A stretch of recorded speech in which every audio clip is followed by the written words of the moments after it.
Ito, nasa may kalayuan ako, pero nakikita ko malayo lang kasi ang daming ibon sa puno na to. Ano ba to?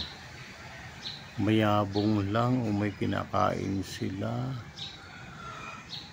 o maganda lang tirahan kasi mayabong oh. Ang dami oh. Maririnig yan.